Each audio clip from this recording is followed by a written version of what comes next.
तो बेटा यहाँ पे हमको दे रखा है express train takes 1 hour less than the passenger train. Express train जो है बेटा वो 1 घंटा कम लेती है किससे, पैसेंजर ट्रेन से। और कितना ट्रेवल करती है दोनों ही ट्रेन, 132 किलोमीटर।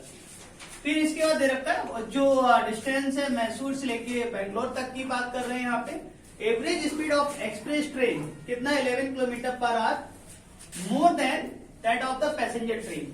तो जो हमारी यहाँ पर एक्सप्रेस ट्रेन है उसकी स्पीड जो है पैसेंजर ट्रेन से क्या है, ज्यादा है। तो कितनी ज्यादा, ये भी बोला है 11 किलोमीटर पर आवर उसकी स्पीड ज्यादा है। लेकिन हमें यहाँ पे ये नहीं पता है कि हमारी जो पैसेंजर ट्रेन है उसकी स्पीड क्या है, तो हम उसी की स्पीड को सपोज कर लेते हैं। Let the speed of passenger train को P से दिखा देते हैं, पैसेंजर ट्रेन V कितना हो जाएगा बेटा आपका यहाँ पर X। तो यहाँ पे अकॉर्डिंग टू क्वेश्चन हमारा स्पीड ऑफ एक्सप्रेस ट्रेन कितना निकल के आ जाएगा, Vx प्लस 11, क्योंकि कितना ज्यादा है 11 किलोमीटर पर आवर है। अब बेटा यहाँ पे ठीक उसी तरीके से हम यहाँ पे पैसेंजर ट्रेन जो हमारा टाइम लेगा हम उसको यहाँ पे निकाल लेते हैं, और एक्सप्रेस ट्रेन जो टाइम लेगा हम उसको यहाँ पे फाइंड आउट कर लेते हैं। तो जो पैसेंजर ट्रेन है उसका टाइम हम लोग दिखा देते हैं T1 से। तो यहाँ पे डिस्टेंस आपका कितना 132 और यहाँ पर स्पीड कितनी x। तो आपको पता है बेटा टाइम इज इक्वल टू होता है आपका डिस्टेंस ओवर स्पीड। इस फॉर्मूले का हम लोग यहाँ पर यूज कर लेंगे। तो बेटा ये T1 आ गया यहाँ पर, और किसके लिए निकाला बेटा, ये हम लोगों ने निकाला यहाँ पे पैसेंजर ट्रेन के लिए। टाइम जो लेगी वो इतना लेगी। फिर इसके बाद हमारा एक्सप्रेस ट्रेन जो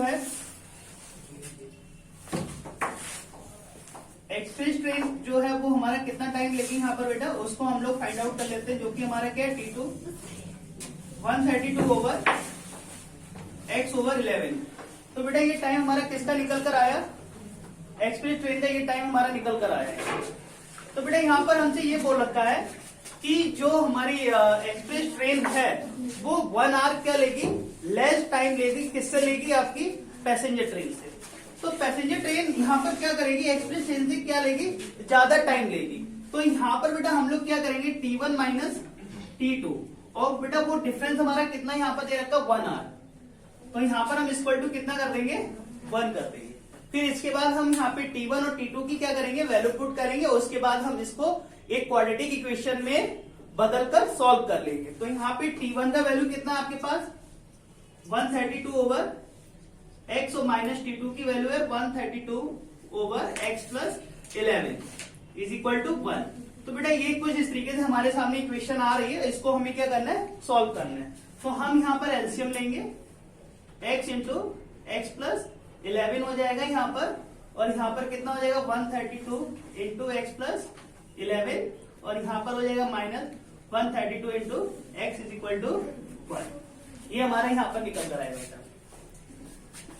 फिर इसके बाद हम इसे कैलकुलेट करेंगे, 132 इंटू एक्स हो जाएगा, और प्लस 132 इंटू 11 और माइनस 132 एक्स ओवर, इसका हम अंदर मल्टीप्लाई कर देंगे x का, तो कितना हो जाएगा एक्स स्क्वायर प्लस 11 एक्स हो जाएगा, और इज इक्वल टू 1 हो जाएगा।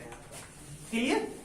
अब बेटे इसको हम क्या करेंगे, 1 ओवर 1 लिख सकते हैं, फिर हम क्रॉस मल्टीप्लीकेशन कर सकते हैं। तो यहाँ पर देखेंगे 132x यहाँ पर पॉजिटिव और यहाँ पर आपका निगेटिव है, तो इसको हम यहाँ से कैंसिल कर देंगे।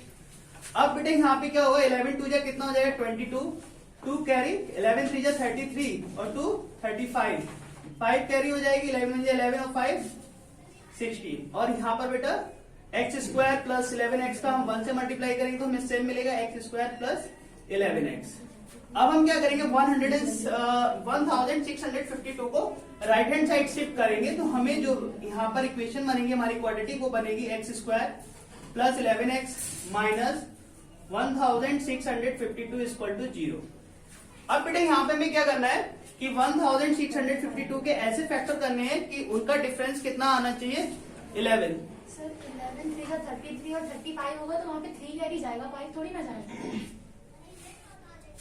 यहाँ पे हाँ ठीक है, ओके। तो बेटे यहाँ पे जब हमने इसको सॉल्व किया तो 132x को माइनस 132x कैंसिल कर दिया, इसको कैलकुलेट करेंगे तो 11 2 जा 22, 11 3 जा 33 और 5 35, 3 कैरी, तो यहाँ पर हो जाएगा 11 1 जा 11 और 3 14 is equal to x square plus 11x।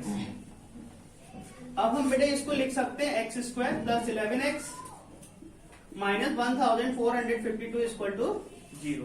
अब बेटा 1452 के हमें ऐसे फैक्टर करने की जिनका की डिफरेंस कितना आना चाहिए, 11 आना चाहिए। तो बेटा यहाँ पे हम इसके फैक्टर कर लेते हैं 1452, तो 2 7 जा 14, तो 2 2 जा कितना हो जाएगा 4, 2 6 जा, फिर 2 3 जा 6, और यहाँ पे हो जाएगा आपका 2 6 जा 12 और 3 जा, बेटा ये हो जाएगा 3 1 जा 3, 3 2 जा 1 जा, फिर 11 से होगा 11 और फिर 11 से तो 1 आ जाएगा। अब बेटा यहाँ पे देखिए 11 3 जा कितना हो रहा है 33 और 2 2 जा 4 और 4 11 जा कितना हो जाएगा 44 और 33 का डिफरेंस कितना हो जाएगा हमारे पास 11 हो जाएगा। तो बेटा यहाँ पे हम लोग बोल सकते हैं 1452 के हमारे पास ऐसे दो वो जो फैक्टर आ रहे हैं वो है 44 और 33 और जिसके बीच का डिफरेंस कितना हो रहा है 11। तो यहाँ पे बेटा कैसे लिख सकते हैं हम लोग x square plus 44 minus 33 into x minus 1452 equal to 0। X square यहाँ से 11 हम लोग ट्रांसफर कर देंगे इसमें, तो 44x हो जाएगा, मल्टीप्लाई करेंगे 11 को तो यहाँ पर हो जाएगा माइनस 33x हो जाएगा माइनस 1452 इक्वल टू 0। यहाँ से बेटा जो कॉमन होगा वो x हो जाएगा, तो x इंटू एक्स प्लस 44 यहाँ पर मिलेगा, और यहाँ से बेटा हम माइनस 33 कॉमन लेंगे तो हमको जो ब्रैकेट में मिलेगा वो x plus 44 is equal to 0 आ जाएगा। अब यहाँ से बेटा दोनों टर्म से हमें क्या कॉमन मिल रहा है x प्लस 44, इसको हम कॉमन ले लेंगे यहाँ पर, तो x प्लस 44 और into x minus 33 is equal to 0। अब आपको पता है इसको हमें 0 की इक्वल कर देना है और इसको भी हमें 0 की इक्वल कर देना है, जिससे कि हमें x के दो वैल्यू यहाँ पर मिल जाएंगे। तो x plus 44 equal to 0 that will be equal to x equal to minus 44। यहाँ पे जब x माइनस 33 इक्वल टू 0 करेंगे तो हमें मिलेगा x इक्वल टू 33। अब आपको बेटा पता है कि स्पीड हमारी कभी भी क्या नहीं हो सकती है, निगेटिव नहीं हो सकती, तो बेटा इसको हम रिजेक्ट कर देंगे यहाँ पे और इस वाले को हम चूज करेंगे। तो बेटा यहाँ पे पैसेंजर ट्रेन की जो हमारी स्पीड निकल कर आ रही है वो आ रही 33 किलोमीटर पर आवर, और जो एक्सप्रेस ट्रेन की स्पीड हो जाएगी बेटा वो कितनी हो जाएगी 33 plus 11 that is equal to 44 kilometre per hour. ये हमारे दोनों यहाँ पर आंसर निकल कर आ रहा है। क्लियर? अब इसको नोट डाउन करिए। पर 11 की क्वेश्चन नंबर 11 में हमको ये बोल रखा है some of the areas of the two square, दो स्क्वायर है जिनका एरिया का जो सम है, एरिया का जो हम यहाँ पे सम करेंगे टू स्क्वायर का वो कितना आ रहा है 468। कंडीशन हमें ये दे रखी है if the difference of their perimeters कितना है 24 है, तब हमें क्या फाइंड करनी है साइड फाइंड करनी है किसकी स्क्वायर की। तो बेटा हम लोग हमें क्या नहीं पता है क्वेश्चन में, हमें क्वेश्चन में साइड ही नहीं पता है किसकी स्क्वायर की, उसी को हम लोग यहाँ पे सपोज करेंगे। Let the side of first square, बेटा यहाँ पे दो स्क्वायर लेंगे तो फर्स्ट स्क्वायर का हम लोग साइड ले लेते हैं यहाँ पर x, कितना हो जाएगा bx, और let the side of second square, जो सेकेंड स्क्वायर है उसकी साइड को हम लोग यहाँ पे y बोल देते हैं। क्लियर? अगर हम बात करते हैं पेरीमीटर्स ऑफ फर्स्ट स्क्वायर, तो फर्स्ट स्क्वायर का जो पेरीमीटर निकल कर आएगा बेटा वो कितना हो जाएगा 4x। As you know that 4 multiplied by side that is the perimeter of the square, and then बेटा पेरीमीटर ऑफ सेकेंड स्क्वायर, तो सेकेंड स्क्वायर का जो पेरीमीटर निकल के आएगा वो कितना हो जाएगा बेटा 4y। अब हमें क्वेश्चन में क्या दे रखा है if the difference of their perimeter is 24, तो हम यहाँ पर लिखेंगे अकॉर्डिंग टू क्वेश्चन, तो उनके जो आपके यहाँ पे पेरीमीटर निकल के आए हैं तो उनके डिफरेंस को हम लोग कितना दिखा देंगे 24। क्लियर? अब बेटा इन दोनों से हमारे क्या कॉमन हो रहा है 4, तो 4 को हम बाहर ले लेंगे तो 4 into x minus y equal to कितना हो जाएगा 24। 4 1 जा 4, 4 6 जा 24। Now we have x minus y equal to 6, तो x इक्वल टू कितना हो जाएगा 6 प्लस y। यहां तक बेटा बात सभी को समझ में आ गई। अब बेटा यहाँ पे दे रखा है some of the areas of two square is 468 metre square. तो हम यहाँ पे क्या करते हैं, एरिया निकालते हैं। एरिया ऑफ फर्स्ट स्क्वायर कितना हो जाएगा बेटा आपका, एक्स स्क्वायर हो जाएगा, क्लियर। और हम एरिया निकालेंगे सेकंड स्क्वायर का, तो कितना हो जाएगा, वाई स्क्वायर हो जाएगा। क्यों हो रहा है, क्योंकि इन दोनों की साइड को हमने क्या सपोज किया, एक्स एंड वाई सपोज किया है।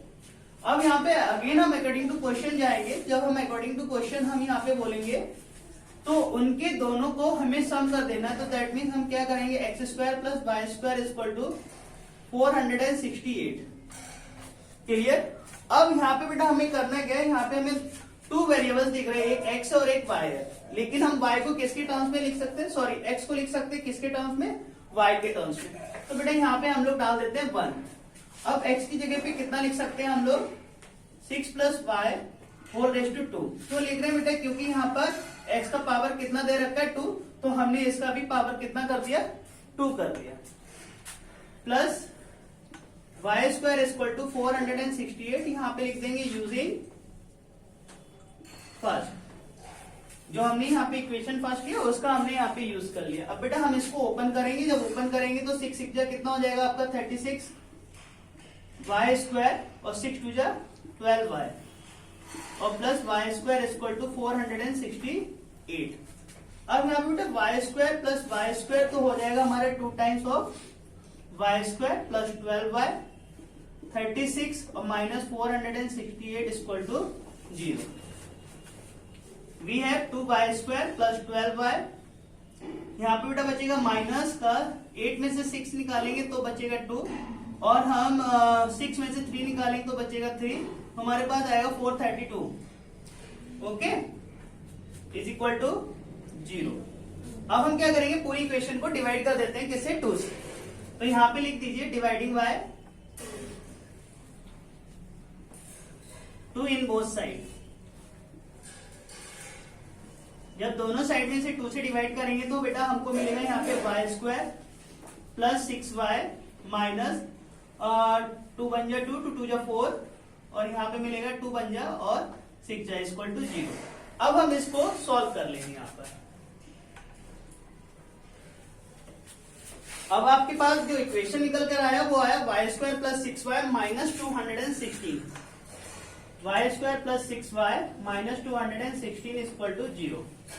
अब यहाँ पे हम क्या करेंगे, 216 के ऐसे दो फैक्टर फाइंड करेंगे जिनका डिफरेंस कितना होना चाहिए, 6 होना चाहिए। तो बेटा ये हम यहाँ पे करके देख लेते हैं। 216 तो 2 बन जाए 2, 0 8 54 27 9 3 3 1। तो बेटा यहाँ पे देखो 2 2 जा 4,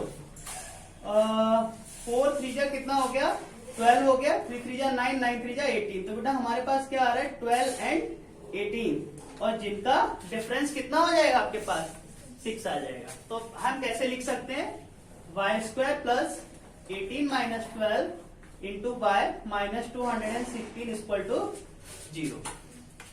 So we have y square plus 18y minus 12y is minus 216 is equal to 0। यहाँ से y कॉमन होगा, so y into y plus 18 हो जाएगा, और यहाँ से बेटा हम माइनस 12 कॉमन लेंगे तो यहाँ पर भी हमें y प्लस 18 इक्वल टू 0, और इन दोनों टर्म से हमारा y प्लस 18 कॉमन हो रहा है तो हम यहाँ लिख लेंगे y plus 18 into y minus 12 equal to 0। अब जैसे आपको पता है कि हम y प्लस 18 को 0 की इक्वल करेंगे तब हमें y का वैल्यू मिलेगा, और y माइनस 12 को भी किसकी इक्वल करेंगे 0 को, तो हमें एक और y का वैल्यू मिलेगा। So y plus 18 equal to 0, y equal to minus 18, y minus 12 equal to 0, y equal to 12। अब हमें क्या करना है, हमें माइनस 18 को यहाँ पे रिजेक्ट कर देना है। क्यों रिजेक्ट कर देंगे, क्योंकि कोई भी साइड हमारी निगेटिव नहीं हो सकती है। तो हम क्या लेंगे, यहाँ पे y का वैल्यू 12 लेंगे, ना कि माइनस 18। अब हम यहाँ पे वैल्यू रखेंगे, पहले तो आपको क्या करना है, y का वैल्यू जो आपने निकाला वो यहाँ पुट कर दीजिए। तो x इक्वल टू कितना हो जाएगा 6 प्लस वाई इक्वल टू कितना आ गया आपके पास 18। तो दैट मीन जो पहला मेरा स्क्वायर है उसकी साइड कितनी हो जाएगी 18 मीटर, और y की वैल्यू कितना निकल के आया था 12 हमने यहाँ पे लिया था। तो जो दूसरा स्क्वायर होगा उसकी साइड का लेंथ कितना हो जाएगा 12 मीटर। तो इस तरीके से हमें यहाँ पे दोनों स्क्वायर का साइड मिल गया, पहले वाले का कितना है 18 मीटर और दूसरे वाले का कितना है 12 मीटर। क्लियर? अब आप इसे नोट कर